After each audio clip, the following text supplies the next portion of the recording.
Madame, Monsieur, bonsoir. C'est pour moi un réel plaisir de vous retrouver à ce rendez-vous de l'information. C'est parti pour la composition des épreuves du baccalauréat, session de juin 2024 sur toute l'étendue du territoire national. C'est au CEG 1 d'Assazoumen que la ministre de l'Enseignement supérieur et de la Recherche scientifique a procédé au lancement officiel du bac. L'entretien du dimanche d'hier a reçu pour vous un acteur de la société civile en la personne de Alassane Ouourou Karimou qui s'est prononcé sur la proposition de loi sur la nouvelle configuration du CES. Le résumé de cette émission est à suivre dans ce journal. Hors du Bénin en France, la campagne éclair du premier tour des législatives a officiellement commencé. Les candidats du Rassemblement national, du Nouveau Front populaire, les Républicains et Renaissance se mettent en ordre de bataille. Nous en parlerons en page internationale. C'est tout pour le sommaire. Vous gardez votre position pour le développement de ce journal.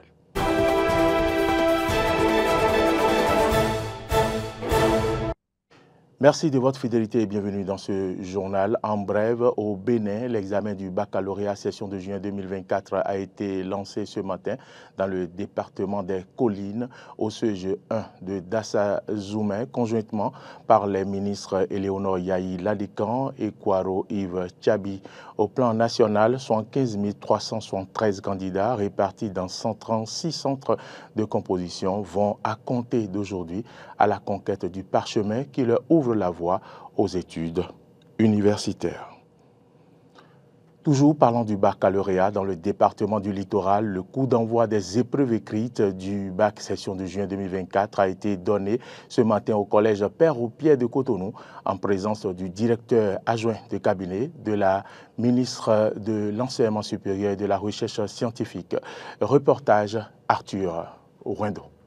Comme vous le savez, au début de chaque examen, il y a toujours la phase de lancement officiel. Et c'est votre salle qui a été choisie. Vous voyez comment vous êtes chanceux? Et cette salle se trouve au sein du collège Père-aux-Pierre de Cotonou qui abrite l'examen du bac 2024. Représentant Madame la ministre de l'Enseignement secondaire et de la Recherche scientifique, le directeur adjoint de cabinet prodigue quelques conseils aux candidats. Concentrez-vous. Si vous ne comprenez pas quelque chose, allez sur la question suivante. Le temps de revenir sur ce que vous ne semblez pas bien maîtriser au prime abord. D'accord? À sa suite, le superviseur général du centre se prête également au même exercice. Il faut avoir confiance en soi. Ce qui change, c'est quoi? C'est que vous allez changer d'établissement. C'est comme un jeu de composition. Vous n'êtes pas dans votre établissement d'origine, c'est tout. Donc il faudra bien lire chaque épreuve et prendre le temps de la comprendre avant de commencer à y répondre. Non, bon, on y va. Et c'est parti, le top est lancé. Les 431 candidats, uniquement de la série C, inscrits ici, sont soumis à l'épreuve de français. La chef-centre rassure du bon déroulement. Ce matin, j'avoue, je les ai vus tous décontractés et vraiment, ça m'a rassurée. Et je souhaite que cela continue jusqu'à la fin de la composition pour cette série-là et pour les autres séries aussi. Et le Seigneur bénira leurs efforts. Tout se déroule bien dans ce centre, à l'exception de quelques candidats et surveillants qui ont brillé par leur absence. Roger Akoufodi, superviseur du bac au collège Père-aux-Pierre. Nous avons 18 salles. 18 salles à raison de 25 candidats par salle. Une exception, la dernière salle, la salle 18, ne comporte que 6 candidats.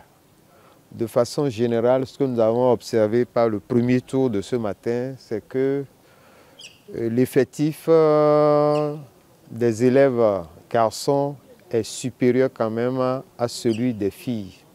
Il y a quelques absents, mais pas beaucoup. À l'appel, il a manqué 2 surveillants qui ont été remplacés en même temps. Pour la réussite de cet examen, les parents ont un rôle capital à jouer, selon Kolade Jouzoui Azandegbe, directeur adjoint de cabinet auprès de la ministre de l'Enseignement supérieur et de la Recherche scientifique. Que les parents puissent continuer à jouer leur rôle d'accompagnement, d'appui psychologique pour qu'au bout des 3 jours de composition, les enfants puissent donner le meilleur d'eux-mêmes. Le nombre total des inscrits au baccalauréat section de juin 2024 est inférieur au nombre de candidats inscrits l'année dernière. Arthur Ruendo s'est également rendu ce matin au collège Sainte-Félicité dans le département de l'Atlantique, un collège qui a abrité les candidats au bac série D. Suivant les propos du superviseur et du chef-centre. Bac, c'est le premier diplôme universitaire. Et il faut dire qu'aujourd'hui, déjà très tôt à 7 heures, les candidats étaient sur place, les surveillants étaient là. Et tout le staff d'encadrement aussi était présent. Et à 8h00, nous avons démarré la première épreuve, qui est l'épreuve de français. Dans l'ensemble, tout se déroule très bien parce que ici, le centre abrite la série D. Et il faut dire que nous avons au total 23 salles disponibles pour accueillir les candidats. Au total, il y a 690 candidats inscrits, dont 4 absents.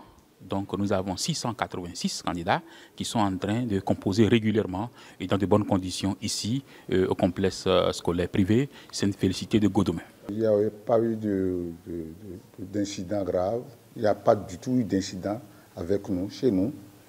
Tout va bien, tout se déroule normalement, sans accroc. Je vais demander aux candidats de composer en toute sérénité et ils vont composer dans les meilleures conditions et nous pourrons que donc les accompagner pour la réussite. Alors l'appel que j'ai lancé à l'ensemble des candidats, c'est de ne pas avoir peur, c'est d'être concentré, c'est de donner le meilleur d'eux-mêmes. Parce que le baccalauréat, comme je le dis, ne se prépare pas en un an. C'est depuis la classe de seconde qu'ils se préparent pour cet examen et ils ont 3 jours pour pouvoir, n'est-ce pas, restituer l'essentiel de leurs connaissances. Donc nous les encourageons à être endurants, à être persévérants pour pouvoir décrocher ce premier diplôme universitaire. Dans les tout prochains jours, une proposition de loi sur la nouvelle configuration du Conseil économique et social pourrait exclure bien sûr les organisations de la société civile. Et cette possible exclusion ne serait pas sans conséquence, rassure Alassane Ouourou Karimou, acteur de la société civile. Il était l'invité de Donkla Mabalo sur l'entretien de dimanche d'hier. Suivez ici le résumé de Grâce à Valibé.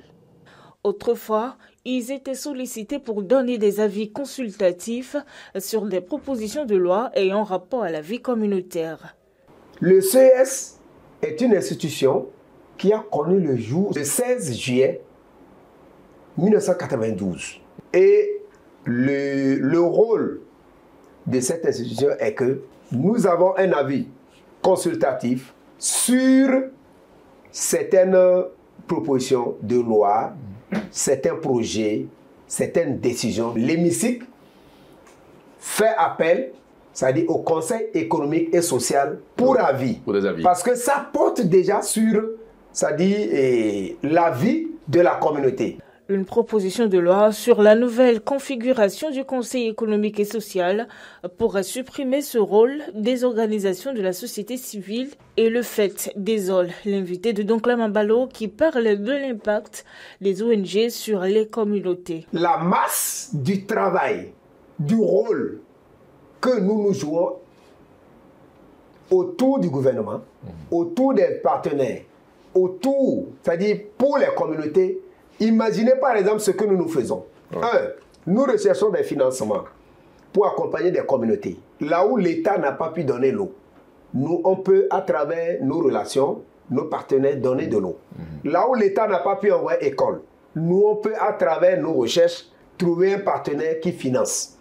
Nous, à travers nos relations, nous pouvons équiper des centres de santé ou recruter même des agents de santé. Nous prenons en charge les familles vulnérables. Je dis, la prise en charge est automatique. Si vous allez, il y a des ONG qui ont des objectifs qui sont définis selon les ODD. Oui. Le retrait du Conseil économique et social ne va pas être sans conséquence, insiste Alassane Ouourou Karimou. En nous retirant du CES, quel acteur pourrait vraiment nous remplacer? Quelle mission l'État veut nous assigner en fait? Étant dit que nous sommes les porteurs de voix. L'État vous demande de rester dans les communautés. Dans les communautés. De continuer votre action à la base. À la base. Ben oui. Mais comment nous allons avoir l'information? Je vous dis, pour avoir même l'extrait d'une loi, ce n'est pas facile. À travers le CES, nous avons des informations. S'il faut nous détacher, ça veut dire que quelque part, c'est ne pas reconnaître les efforts que nous faisons à longueur de journée pour satisfaire les couches vulnérables. Déterminé à continuer à jouer ce rôle de sauveteur et d'intermédiaire entre le gouvernement et la population à la base, la société civile, par la voix du directeur exécutif de l'ONG Pémariel, demande que cette proposition de loi ne prospère point. Retour maintenant sur la fête de Tabaski qui a été célébrée au Bénin hier. La communauté musulmane d'Akassato n'est pas restée en marge de la prière de la Tabaski. Elle a été conduite à la place Idi d'Akassato par l'imam Taïrou Lawal de la mosquée centrale internat Université de Zopa, secrétaire général de la communauté musulmane d'Akassato. Dans son sermon, un accent particulier a été mis sur le sacrifice. Il nous explique ici ce qu'il entend par sacrifice. Suivez. Alors le sacrifice que le musulman devrait bien appréhender, c'est donner ce qu'on a de meilleur en soi pour deux choses. Premièrement, pour plaire à son Seigneur et deuxièmement, pour laisser de bonnes traces partout où nous passons du point de vue de notre religion. Qu'on ne soit pas musulman du nom, mais non musulman ou bien autre chose dans nos actes. C'est de ça surtout on a parlé. Et dans notre sermon, nous avons fait comprendre que quand on dit sacrifice, c'est d'abord être bon père de famille. Sacrifice, c'est se comporter de la meilleure des manières vis-à-vis de son enfant, vis-à-vis de son épouse et être un bon citoyen. C'est ça le sacrifice. Le sacrifice, c'est également fournir des efforts pour gagner licitement son pain au quotidien. Ne pas transformer les peines de l'autre en des sourires dans ta maison, ne pas transformer les gênes de l'autre en des joies chez toi, alors que l'autre est en train de gémir, de pleurer, toi tu es en train de vociférer, de danser. Là, ce n'est pas le sacrifice. Le sacrifice, c'est d'abord pour la femme à la maison, d'être obéissante aux ordres de son époux. C'est ça réellement le sacrifice. Mais l'époux va dire 1, l'épouse va dire 3, 4, et on va dire qu'on est en train de fêter la Tabaski, c'est non. La fête de Tabaski, le sens réel, c'est pour l'enfant, d'être un enfant obéissant vis-à-vis de son papa, obéissant vis-à-vis de sa maman, d'être un enfant qui mérite réellement la fierté de la famille. Le sacrifice, c'est aussi pour l'autorité. À différents niveaux, qu'on puisse avoir le souci de comment faire pour mettre à l'aise nos administrés, comment faire pour les dissiper les maux ambiants dans lesquels ils sont baignés de jour comme de nuit. C'est ça réellement le sacrifice. Le sacrifice, tout simplement, c'est agir dans le sens des recommandations divines, appliquer ces lois comme cela se doit et éviter au maximum ces interdits. C'est ça ce qu'il faut comprendre réellement dans le sacrifice. Notre message fondamental, c'est de partager la joie autour de nous, qu'on puisse fêter et qu'on puisse faire fêter également ceux qui sont autour de nous à travers le manger, parce que le prophète Mohammed, il a dit celui qui croit en Dieu et qui sait qu'il y a un jour qu'on appelle le jour du jugement dernier, qu'il honore son hôte. Si tu crois en Dieu au jour du jugement dernier, il faut éviter de nuire tes voisins. Si tu crois en Dieu et au jour du jugement dernier, alors là, il faut prononcer des propos qui ne détruisent pas. Il faut prononcer de bonnes phrases ou bien tu te tais carrément. Alors, ayons des comportements qui construisent la paix. Éloignons-nous de toutes sortes de comportements qui vont mettre mal à l'aise la paix qui nous caractérise au Bénin, et nous profitons de l'occasion pour exhorter les musulmans du monde entier de prier pour que les pays qui sont secoués par des guerres par-ci par-là, à travers ce grand jour de prière, pour que Dieu puisse nous aider, pour que la paix puisse y régner, et aussi pour ne pas finir, avant de finir, qu'on puisse prier pour que les mésententes qui entre notre cher pays, le Bénin et le Niger, pour que cela puisse être dissipé, parce que ça n'arrange personne, ça n'arrange pas la population. Et partout où les êtres humains sont en train de souffrir dans les 4 coins du monde, ayons une pieuse pensée pour eux, pour que la paix puisse y régner. Depuis hier 18h en France, tous les candidats au siège aux 577 sièges de députés se sont enregistrés. Place maintenant aux réunions de terrain, à l'envoi de la propagande électorale et aux spots à la télévision pour 11 jours. Dans la foulée de sa victoire aux élections européennes du 9 juin, le Rassemblement national RN extrême droite aborde cette campagne en tête des sondages qui lui donnent autour de 30% des voix. En deuxième position, avec 25% des intentions de vote, la gauche a réussi le tour de force de surmonter en quelques jours des mois de division sous la bannière Nouveau Front Populaire. Ces leaders doivent tenir un premier rassemblement ce soir à Montreuil, en banlieue parisienne. À gauche, l'ancien président François Hollande qui a créé la surprise en annonçant sa candidature en Corrèze. Centre n'a pas d'adversaire de la majorité. Puis de son côté, la branche, les Républicains qui tentent de maintenir leur voix ont annoncé hier soir avoir investi près de 400 candidats. Madame, Messieurs, c'est par cette information que nous mettons un terme à cette édition. Merci à toutes et à tous de nous avoir suivis. L'information, vous le savez, continue sur nos différentes plateformes, YouTube, Facebook et sur notre site internet www.bele-eden.tv. Bonne suite en compagnie de nos programmes et bonsoir.